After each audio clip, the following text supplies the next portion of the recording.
On this episode of New England Living, that is beyond words.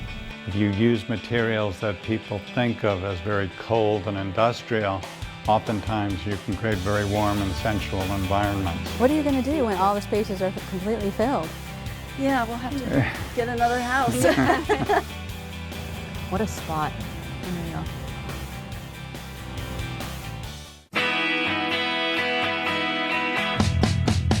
Welcome to New England Living. I'm Parker Kelly.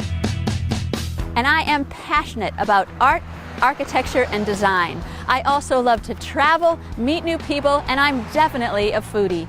Join me each week as I travel all over this beautiful region, showcasing the most spectacular homes and meeting the key players involved in creating them. To top it off, I'll cook up some delicious dish with a chef, and we'll finish it off with a celebration of it all. I'm Parker Kelly, and this is New England Living. New England Living TV is brought to you by Clark, Sub-Zero Wolf & Co., Kohler's Signature Store by Supply New England, and Marvin Windows and Doors. And of course, please stop into the all-new Seven Tide in the Seaport District in Boston. Today I'm on my way to the coastal village of Rowayton, Connecticut, in the city of Norwalk, about 40 miles from New York City. Rowayton is set on a 1.4 square mile peninsula and is extremely scenic. I'm on my way to meet homeowners Carol and Bruce Beinfield. Carol is an artist and Bruce is an architect. Bruce's firm, Beinfield Architecture, has won dozens and dozens of design awards, and Bruce was named to the New England Design Hall of Fame. The 3,500 square foot home, which is located on Farm Creek, a tidal estuary, is definitely one of a kind, deriving its design from the amusement park and trolleyway that was located there up until the 1938 hurricane in World War II. Back in the day, thousands of visitors steamed in by boat, then rode trolleys to the park. This history plays an important role in Bruce's design of the home. It is the first home he has ever designed for himself, and he considers it one of his favorite projects. We're going to meet the homeowners, take a tour of this unique home, and then Bruce and Carol are turning their state-of-the-art kitchen over to a chef and me, and we're going to put on a dinner party and celebrate New England Living in Rowayton, Connecticut. That is beyond words. Oh, there's barnwood. Hello. Hello. Hi. You must be Bruce. Yes, Parker. Nice to see you. I'm Carol. Hi, Carol. Nice to see you. Oh my goodness. The Thank you. spot is incredible. This was an old trolleyway originally built in 1892 to get trolley service from the South Norwalk train station to an amusement park out on Long Island Sound a couple hundred yards from here. And with the design of this house, we tried to pick up on some of the history of the site. What do their neighbors think? 'Cause, I mean, it's a little different. Most of them are very appreciative of it. Because there hadn't been a structure here before and had been fairly natural, there were a lot of people that were concerned about their views being impacted. Right. So you were respectful about So that. so the front of the house facing the street's only 12.5 feet wide. Yeah, I and know it's very narrow, so So- 12.5 feet. That way it gives them the opportunity to still look out over the tidal estuary. This first area that you're in is the entryway and the stairway. Because it's such a skinny house, we wanted to surprise them with the amount of drama it has and encourage people to really walk around and explore. Okay, because that's exactly what I was feeling when I first walked in, because this isn't your traditional foyer. It's welcoming, and it makes me, just thirst for looking at every detail. So this is the kitchen. In the kitchen we used unfinished copper as the countertops and natural brass Beautiful. as the faucets. So this changes then. This isn't Yeah, going to stay it's exactly always the same patina. it's always changing. Every time you put a glass down on it, it leaves a little imprint. Very cool. One of the interesting things that I've discovered in architecture is if you use materials that people think of as very cold and industrial, oftentimes you can create very warm and sensual environments. Wow.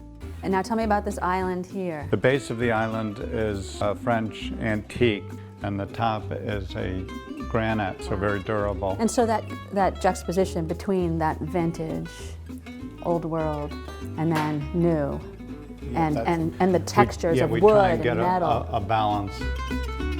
The underlying architectural order is very strong here, knowing that the house was really designed for an artist who would bring her own level of chaos in. And it's the tension between the order and the chaos that's one of the areas that really makes the house dynamic. This feels very comfortable. This was all about comfort, actually. And this is a restoration hardware couch called the Cloud. I was going to say. You'll see why I call it that. Oh, yeah. Most people, once they get on the Cloud, have a hard time getting back up again. So here are the ideas for the entire house to really open up to the view beyond. Like the stern of a boat.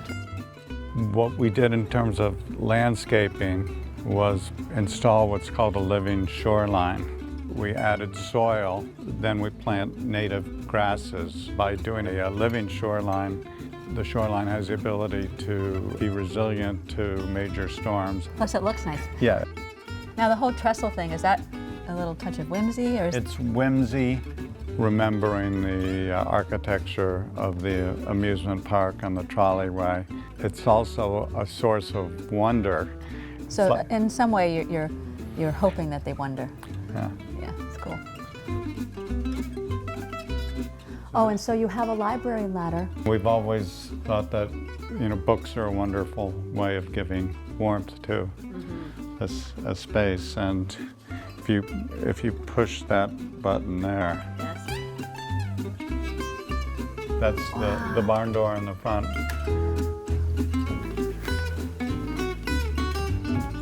This has a nice view. This is one of our guest bedrooms. This room we really wanted to take advantage of the view and keep it fairly simple. And so you're a big fan of rock and roll then? Is that what? Well, yeah, this is a rock and roll installation that we put together. This is Jim Morrison. This is Jimi Hendrix. And this is me actually in 1955. Oh, that's you. Okay, so you're stepping through the door with the doors. This is the master, and we really wanted to open up to the view here. And you did. But wow, so more outdoors inside. This is great. I want to do a speech from up here. Don't you feel like you just want to say something important? Absolutely. I love the organic pieces that you have interspersed. There are collections everywhere. It looks like you've lived here, honestly, 100 years. It's amazing. Hi. Hello. This is a nice perch. This is my messy space. Yes. Quite lovely, actually. Yes, exactly, right? Just filled. And I think that's the way you like things. I used to do illustration years ago, and now I work more with Bruce doing interior design, so now all my artwork is just for myself and for fun. And I like objects. I like pretty objects. So as you can see, it's just sort of a hodgepodge of all my stuff. Like if someone was to design an art studio to look like it's very well used and filled with inspiration, they would design it just like this. Thank you, yes. Yeah, this is an old post office, there's a little seat that comes out. Oh, isn't that cool? And these little slots. I'm like water, I just fill everything. And the whimsical touches. I like things that are a little odd. A little makes you go, what's that for, right? It's like a big curiosity shop. But perfect for an artist studio. You don't want anything too fussy. That's what I love about your home. Absolutely. I grew up in old houses, so you can see I even though this is a very modern house, I still have to bring my old the vintage feeling into pieces. it, so. What are you going to do when all the spaces are completely filled? Yeah, we'll have to get another house. After the home tour, Bruce and I headed into the village of Rowayton to see some of his other projects, like the bank, hardware store, barbershop, and some award-winning residential works. Left, it says a hotel built in the 1840s. Before we did the renovation, it was pretty frightening to go in there. It looks like something out of a horror movie. I believe that. So the building that has the hardware store and the barber shop, and then the bank beyond that is all 10 years old. And we designed it just to really fit in and be very comfortable background buildings, and helps to give Rowayton the very sort of relaxed village feel that it has. There's nothing particularly precious about it, but it's all sort of adds up to a sense of place. Bruce was instrumental in getting Rowayton's downtown designated as a village district in order to preserve its character. You can see his architectural influence all over the village, also including the Rowayton Market, where we stopped in for a sandwich. The idea here was to remind people that small towns still exist and that there's a certain charm, a New England charm. The market, which has a beautiful dining deck on the 5 Mile River, is one of the oldest continually running markets in Connecticut, dating back to 1753.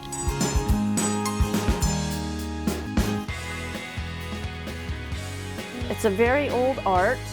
I'm not exactly sure how old. Wow, the home looks incredible from up here.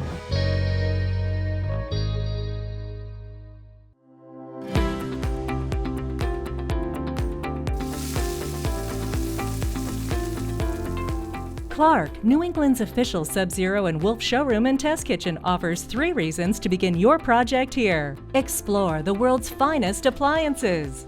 Then cook and taste Wolf's culinary perfection. Be inspired by innovative design. Do you crave extraordinary? Visit clarkliving.com to plan your visit. Imagine a place where you can design the kitchen or bath of your dreams. No need to travel from store to store to find exactly what you want. One place where you can design and shop the full line of world-class Kohler fixtures, plus the top names in cabinetry, and hundreds of Kohler surface options, all with in-store design assistance. Visit the Kohler Signature Store today, the perfect place to create your ideal space. Seamless indoor-outdoor living spaces are currently trending, and there's no better way to achieve this than through the use of glass elements in your design. Expansive windows and large walls of doors lead the sights, sounds, and feelings of an outdoor environment effortlessly through your space. The key is to allow as much natural light, airflow, and visual connection with the exterior as possible. Explore your options at marvin.com. Kumar Marble and Granite offers an inventory of more than 7,000 slabs under one roof. Our selection is both exquisite and rare, sourced from countries all over the world. 7th generation stone artist Ivo Kubi leads a stellar team of artisans who take clients' wildest dreams and carve them into stone. Kumar is the go-to place for trade professionals and lovers of unique stones and complicated fabrication. Kumar has something to fit every style and price point, whether it be for inside or outside use. Book an appointment and check it out for yourself. The morning of the party, I joined Carol up in her studio to see her creativity in action. She had recently started practicing the ancient art of marbling and was gracious enough to share her knowledge and give me a lesson. 6 or 7 months ago, I started to learn this process. And so I'm just playing around and experimenting, but it's a very old art. I'm not exactly sure how old, but they used to do it to line books. I mean, the fact that it's a vintage process too really goes well. Well, that's just it. I've always loved those papers, and I thought, how cool. And I read an article about a woman who was doing marbling, and I thought, what a neat thing to learn how to do. So essentially, I'm looking ahead thinking we're going to put the paper on top. Correct. And sort of pull it you out. lay it on top, and the paint sticks to the paper. And obviously you can see where it comes from, the name marbling. It looks like marble.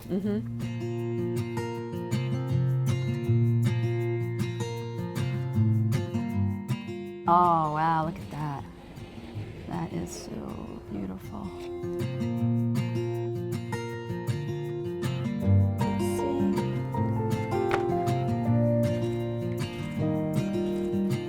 Can I try one? Yes, sure.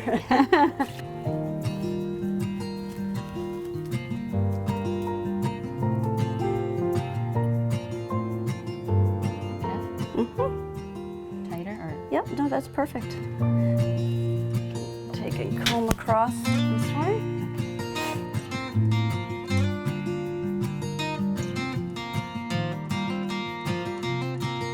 Just lay it right on the surface.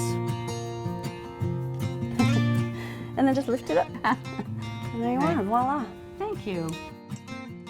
Because we still had some time before the dinner party, Bruce suggested we go for a boat ride. The tide and light were perfect, and it was great to see their incredible home from that perspective. Well, the home looks incredible from up here. Thank you.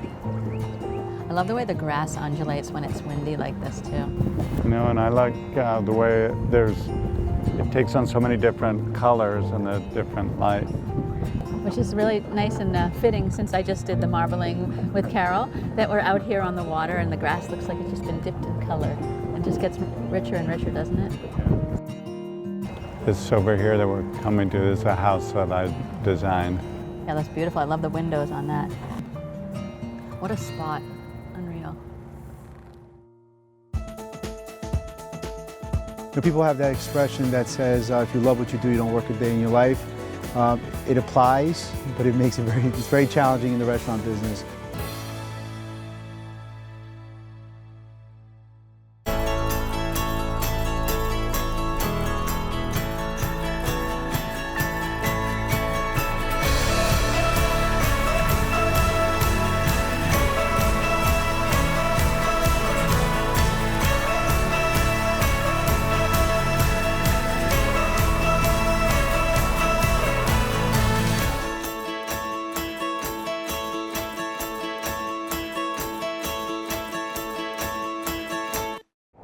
How do you want to live?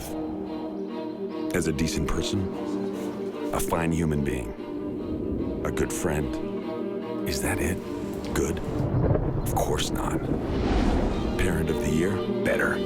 Making her heart skip a beat. Thump. One of a kind. Undeniable. Like a boss. Like a standard bearer. Like a pro. We couldn't agree more. We are professional grade. GMC. Hi, I'm Tim Leadham, owner of Bosun's Marine. At Bosun's Marine, we share your passion is more than just a tagline. For over 33 years, Bosun's Marine has been bringing you the finest power boats in the industry. We are committed to bringing you unparalleled service year-round, year after year. From offshore fishing and cruising yachts to small, family-oriented day boats, come visit us at one of our showrooms here in Mashpee on Cape Cod or at our new showroom in Peabody, just north of Boston. And be sure to check us out online at bosuns.com. How do you define a legend? Start with rugged capability, strength, the confidence to take nature head on.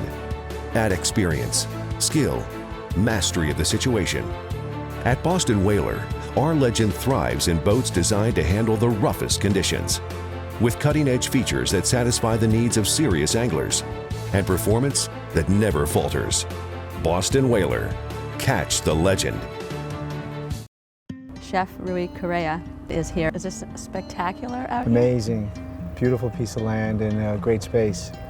So I wanted to steal you away from the kitchen just for a minute so we could talk about your history as a chef. I guess it all started for me as a young boy in Portugal. My grandparents had a very small bistro-like restaurant in the city of Porto. My grandmother, as far as back as I can remember, would just stick things in my mouth, taste this, taste that, and that became my passion for food and flavor. Oh, she was developing your palate right then. She was developing my palate. And then I learned the passion of them working together. They worked together for 40 years. It was humbling to see how hard they worked, and the reward was basically very minimal compared to what chefs do today, but they loved what they did, and I kind of feel the same way today. The restaurant business is tough. People have that expression that says, if you love what you do, you don't work a day in your life. It applies, but it's very challenging in the restaurant business because you're basically working at your hardest when everybody else is enjoying life. For me, it all came full circle when I was about 18 years old. I worked in a restaurant in Bronxville, New York, with a chef that, for the time, was very avant-garde. He started to do like plating that was kind of like a little different, using the ingredients I had never seen, and he would always, almost like my grandmother, he would just constantly taste this, what do you think of that? I was a server in the front of the house, and he said to me, what are you doing in the front of the house? You belong in the back of the house. Nice. No one said that to me as I was a server all the way through, really? High school, college, growing up in a resort community for me. No one ever said, you really belong in the back of the house. No, he called it out, and he said, why don't you go to culinary school or go get trained? Yeah. It brought me full circle to my grandmother's kitchen, right? So that my grandfather was in front of the house, but I always enjoyed being in the kitchen with my grandmother. So when he said that to me, it stuck with me for another year and a half, and eventually it got me to go to culinary school. And so in culinary school, did they teach Portuguese cooking? No. No. Portuguese is not, was not, it's becoming, it was not a mainstream cuisine. And when it was time for me to open my own place after having put in some time in restaurants, I thought it was just the responsible thing to do to go back to my roots. You do have the American part where you've been here, but you have those roots, so you're a great translator for America at large. I've been called an ambassador. An ambassador, right. I believe it. So the area I'm from is Porto, which is the second largest city of Portugal. What most people don't know about Porto is that it has beautiful, beautiful fish and seafood off the coast. What I felt was unique was that we have a very rich profile of spices and influences, because the Portuguese were the navigators of the world, right? Right, the trade routes. Trade routes. Last year in 2016, Portugal was awarded more Michelin stars than any other country in the world, where 10 years ago there wasn't a Michelin star in Portugal. You're kidding. And so talking about Douro, can we talk about your restaurant now? Sure. So Douro opened 9 years ago in Greenwich. Local fresh ingredients, seasonal stuff, varietal of different ingredients that gives people more choices. So the restaurant has a nice buzz, it has a good feel. Yeah, a privilege really for me. Yes. With Chef Rui Carrera. Really, thank you. Thank you.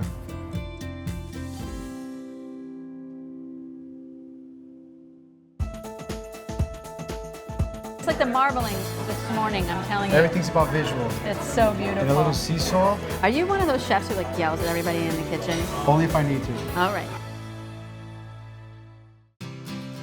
Innovation, technology, design. It is why the Seaport District is the fastest growing area in Boston. It's also the reason we selected the Innovation District as the home of Seven Tide. If you're looking for a one-of-a-kind experience filled with design inspiration, a place where you can explore, see your ideas come to life, this is the place. Think of Seven Tide as a design adventure for your home, featuring the most trusted top-tier brands in their industries. For homeowners and designers alike, it's a unique approach to home design. You can visit Clark's newest Sub-Zero and Wolf showroom and test kitchen, giving you hands-on access to the world's finest appliances, or take in the country's first experience center for Marvin Windows and Doors. Our goal is to provide inspiration in an exceptional space that offers a relaxed and very personal experience. If you like what you see, we'll refer you to an authorized dealer. But while you're at Seven Tide, there's no pressure. Even the parking is complimentary. We want to cultivate an atmosphere that's free from anxiety so you can focus on what's right for the design of your home. New England has some of the finest designers in the country, and here you'll see an exciting array of their work in full-scale kitchens. You'll be able to see, touch, and even taste your kitchen design. Both inside and out, Seven Tide offers the perfect setting to bring your ideas to life. We want you to rethink what's possible. Adjacent to Clark, you'll find Marvin Windows and Doors. They offer a high-tech, high-touch experience that invites you to reset your expectations for what a home can be. After visiting Marvin, you'll never think about windows and doors the same way again. Whether you're a homeowner or a designer, building a new custom home or remodeling, we invite you to come experience the possibilities. Come be inspired, be informed, and ultimately be at home at Seven Tide. For more information for your home inspiration, visit seventide.com. Yours by design.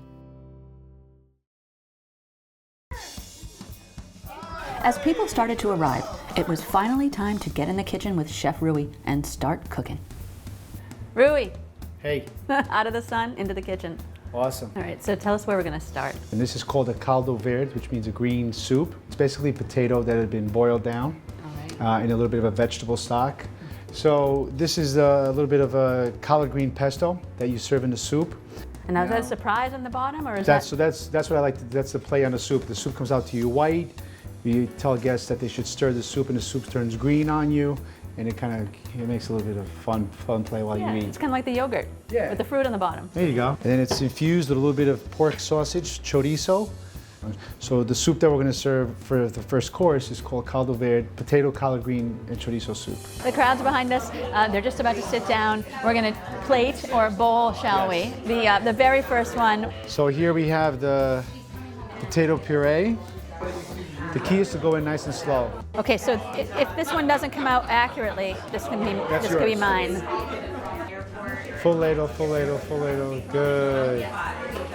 Now we're just going to take a little bit of olive oil. Oh, I love that. That's just like the marbling this morning, I'm telling you. Everything's about visual. It's so beautiful. And a little sea salt. Doesn't that just smell fantastic? Oh, gosh. And you know what? It's actually gotten a little bit dark now out and a little cooler, so it's perfect for some nice soup. Right now, right, outside.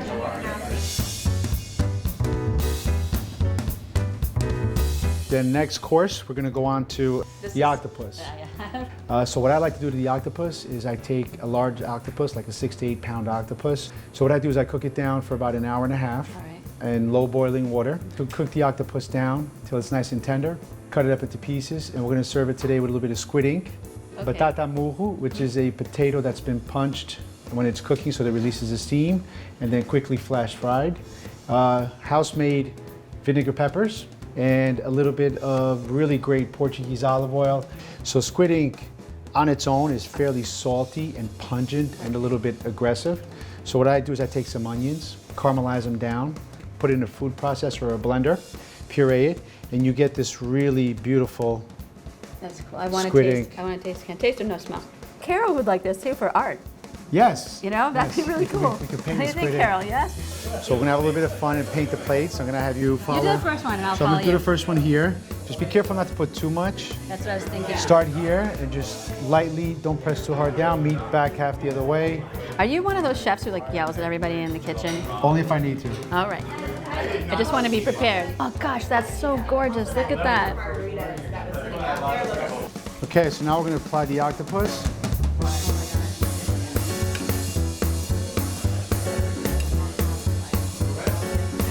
Perfectly cooked, super tender.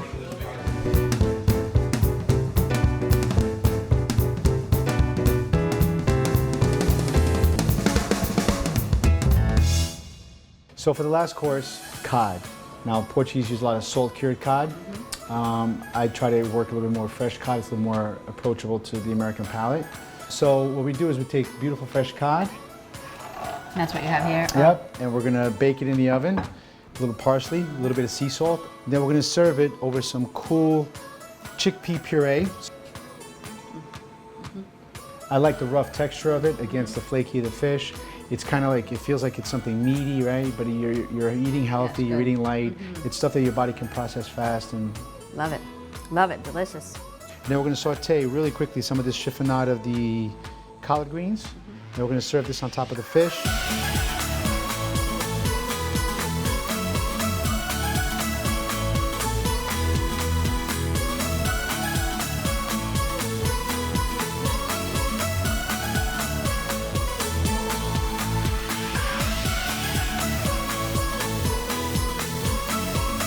Complete and total artistry.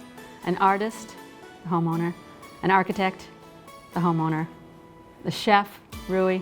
Complete artistry. Beautiful taste. Beautiful home. Chin chin. Till next week, I'm Parker Kelly. That's New England Living in Rowayton.